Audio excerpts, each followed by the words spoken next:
금융시장 분위기가 하루아침에 완전히 뒤바뀌는 거 경험해 보신 적 있으세요? 오늘 바로 그 얘기를 해볼 건데요. 단 몇 시간 만에 시장이 막 급락하다가 갑자기 급등세로 돌아선 아주 드라마틱한 하루가 있었거든요. 그날 도대체 무슨 일이 있었는지 지금부터 한번 파헤쳐 보겠습니다. 바로 이겁니다. 1월 21일 한국 금융시장에 대체 무슨 일이 있었기에 이렇게 극적인 반전이 일어났을까요? 시장 전체가 불안감에 휩싸여 있었는데 말이죠. 어떻게 갑자기 안정을 되찾았을까? 그 열쇠는요, 정말 예상치 못한 곳에 있었습니다. 자, 그럼 본격적으로 한번 들여다볼까요? 시장 움직인 그 보이지 않는 손, 그 정체는 놀랍게도 바로 말이었습니다.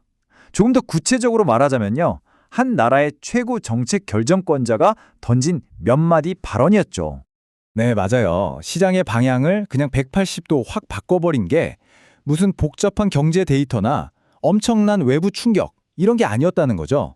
그게 아니라 투자자들의 불안감을 딱 잠재워준 몇 마디의 말이었습니다. 그 첫 번째 발언이 바로 이겁니다. 이재명 대통령이 적자 국채를 발행하는 추가 경정 예산은 아닐 것이다 라고 딱 선을 그은 거죠. 이게 무슨 뜻이냐면 시장에서는 정부가 돈이 부족해서 빚을 더 내는 거 아니야? 하고 걱정하고 있었는데 대통령이 직접 아니다. 우리 빚 더 안 낼 거다 라고 확실한 신호를 준 거예요. 그러니까 채권이 너무 많이 풀릴까 봐 걱정하던 시장의 불안감이 그냥 눈 녹듯이 사라져버린 거죠. 그리고 여기서 결정타가 나옵니다. 두 번째 발언인데요. 당시 막 치솟던 원달러 환율에 대해서 대통령이 직접 안정될 수 있다고 언급을 한 거예요. 심지어 한두 달 안에 1,400원 전후라는 아주 구체적인 숫자까지 제시를 했어요. 시장 참여자들 입장에서는 정부가 그냥 보고만 있진 않겠구나, 강력하게 개입하겠구나 하는 신호로 받아들인 거죠. 외환시장이 여기에 즉각적으로 반응했습니다. 자, 그럼 이런 발언들이 나오고 나서 실제 시장은 어떻게 움직였을까요? 그 파급 효과, 지금부터 데이터를 보면서 하나하나 짚어보겠습니다. 얼마나 극적인 변화가 있었는지 한번 보세요. 가장 먼저, 그리고 아주 빠르게 반응한 곳이 바로 채권 시장이었습니다. 정부가 빚을 더 내지 않을 거라는 말에 재정 악화에 대한 걱정이 싹 사라진 거죠. 투자자들은 다행이다 하면서 안도의 한숨을 내쉬었고 다시 한국 국채를 사들이기 시작했습니다. 지금 표를 보시면 바로 확인이 되죠. 국고채 3년물 그리고 10년물 금리가 둘 다 큰 폭으로 떨어졌습니다. 우리가 채권 시장을 볼 때 기억해야 할 게 금리가 떨어진다는 건 반대로 채권 가격은 오른다는 뜻이거든요. 그만큼 이걸 사려는 사람이 많아졌다는 거고 결국 투자자들의 신뢰가 회복되었다는 아주 명확한 신호라고 볼 수 있습니다. 특히 3년물 국채 금리를 한번 보세요. 하루 만에 무려 5.3bp, 그러니까 5.3 베이시스 포인트나 떨어졌습니다. 이 정도면 정말 엄청난 변화거든요. 시장이 얼마나 즉각적으로 그리고 또 얼마나 강하게 긍정적으로 반응했는지를 이 숫자 하나가 딱 보여주는 거죠. 자, 이번엔 외환시장으로 가보겠습니다. 채권 시장도 놀라웠지만 여긴 분위기 전환이 훨씬 더 드라마틱했어요. 정말 하늘 높은 줄 모르고 치솟던 원달러 환율이 순식간에 방향을 확 틀어버렸습니다. 이 그래프를 한번 보세요. 장 초반에 1,480원대까지 치솟으면서 정말 불안감을 키웠던 환율이거든요. 그런데 대통령 발언이 나온 직후에 어떻게 됐죠? 그냥 수직으로 뚝 꺾이는 모습 보이시죠? 이건 시장의 흐름을 완전히 되돌려놨다고밖에 할 수 없습니다. 그리고 결국 그날 마감은 1471.305원으로 끝났습니다.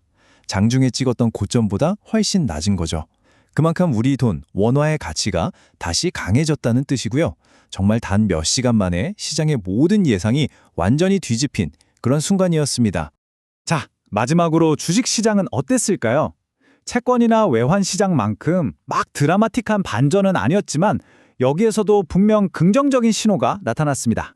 우리나라 대표 지수인 코스피가 상승으로 마감하면서 안정을 되찾는 모습을 보였어요. 물론 코스닥은 하락 마감하긴 했지만 어쨌든 코스피가 버텨줬다는 건 전반적인 시장의 투자 심리가 최악은 지났구나 하고 안도했다는 걸 보여주는 대목이죠. 그런데요, 진짜 흥미로운 건 지금부터입니다. 이렇게 말 한마디가 시장을 움직인 게 그날 한국에서만 있었던 일이 아니라는 거예요. 바로 같은 날 지구 반대편에서도 정말 놀라울 정도로 비슷한 일이 벌어지고 있었습니다.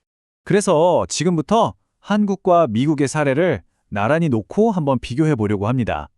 두 나라의 최고 지도자가 얼마나 비슷한 방식으로 시장에 영향을 줬는지 한번 보시죠. 이거 정말 놀랍도록 비슷하지 않나요? 한국에서는 대통령의 재정 정책과 환율 관련 발언이, 그리고 미국에서는 트럼프 대통령의 관세 계획 취소 발표가 시장을 움직인 핵심이었던 거죠. 두 나라 모두 최고 지도자의 말 한마디가 시장의 방향을 결정해버린 겁니다.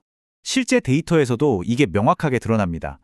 트럼프 대통령이 관세 계획을 취소하겠다고 발표한 직후에 미국 국채 수익률도 똑같이 하락했죠. 즉, 채권 가격이 올랐다는 얘기입니다. 아, 이제 무역 분쟁이라는 큰 불확실성 하나가 사라졌구나 하는 생각에 투자 심리가 곧바로 살아난 거죠. 자, 오늘 우리가 살펴본 이 하루 동안의 반전 드라마, 이 사건들이 우리에게 시사하는 바는 과연 무엇일까요? 마지막으로 여기서 우리가 얻을 수 있는 핵심적인 교훈들을 한번 정리해 보겠습니다. 오늘 이야기를 통해 우리가 확실히 알 수 있는 몇 가지가 있습니다. 첫째, 정치적인 발언, 특히 최고 지도자의 말 한마디가 그 자체로 시장을 움직이는 정말 강력한 힘이 될 수 있다는 거고요. 둘째, 이런 정보에 반응하는 투자자들의 마음, 즉 투자 심리는 우리가 생각하는 것보다 훨씬 더 순식간에 바뀔 수 있다는 점입니다. 그리고 또 하나, 한국과 미국 사례에서 봤듯이 이제 글로벌 시장은 서로 긴밀하게 연결되어 있어서 비슷한 자극에 같이 움직인다는 거죠. 이 모든 걸 종합해보면 결국 뭘까요? 때로는 최고 지도자의 말 한마디가 그 어떤 경제 지표보다도 더 큰 영향력을 가질 수 있다는 사실을 명확하게 보여주는 겁니다. 그래서 마지막으로 여러분께 이런 질문을 한번 던져보고 싶습니다. 모든 정보가 실시간으로 퍼져나가는 지금 같은 시대에 어쩌면 우리가 봐야 할 가장 중요한 경제 지표는 복잡한 수치가 아니라 바로 리더의 말, 그 자체가 아닐까요? 한 번쯤 깊이 생각해 볼 만한 문제인 것 같습니다.